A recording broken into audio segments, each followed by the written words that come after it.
Bismillahirrahmanirrahim. Si Bing ay gagawa ngayon ng hot cake, pancake. Parang feeling ko lang. Ayan. Lagyan ko yan ng 2½ cup na flour. Tapos isang kutsaritang baking powder. Tapos may konting baking soda. Tapos lalagyan natin ng isang itlog. Actually, parang 2 itlog nito ang recipe ko. Pero dahil isa na lang ang itlog sa aking ref, pagkakasyahinan natin. Tapos, try lang natin maglagay ng flavor, chocolate. Try lang ba kung ano lasa? Isang kutsarita lang, try lang natin kung ano ang kahihinatnan niya. At saka syempre asukal. Dahil hindi ko gaanong matansya at maalala, hindi ko makita yung recipe ko, kalahati lang na asukal. Baka naman sumobra ang tamis, matanda na tayo. Tapos syempre hahaluin lang natin gradually sa pakunti-kunti tubig. Diyan lang muna natin pakunti-kunting tubig.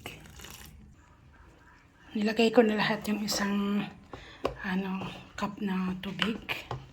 Titingnan natin, halo-haloin pa natin. Yan mga friends, sinalo-halo na natin. Nilagyan ko pala ito ng konting milk powder. May nakita pa akong milk powder dyan. Tinansya ko lang. Ilang kutsara lang yata yun. Tapos iwanan muna natin kasi si Bingo ay maliligo.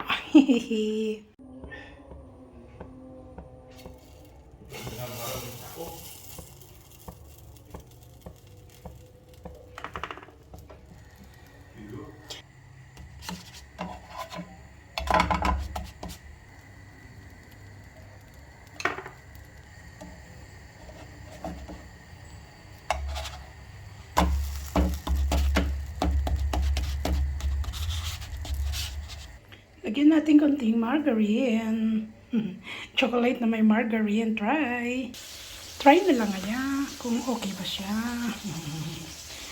Lagyan pa ng konting margarine. Pero wag natin lagyan ng sugar kasi diba kanina marami na yung sugar natin. Ayan. Ito medyo maasin-asin lang kasi kanina sugar lang yung lagay natin. Diba? Okay na yan Pancake. Hot cake ni Bing. Di mo na kailangan bumili hindi naman kailangan excellent yan. Basta yung importante, busog sarap. Ayan, 3 na sila. Hihihi. Lagyan din natin siya ng konti. And presto, tara na, kain na. Ayan, pancake ni Bing na flavor chocolate. Try natin at ibabalita ko sa inyo kung ano ang lasa. Alhamdulillah Rabbil Alamin. Thank you for watching.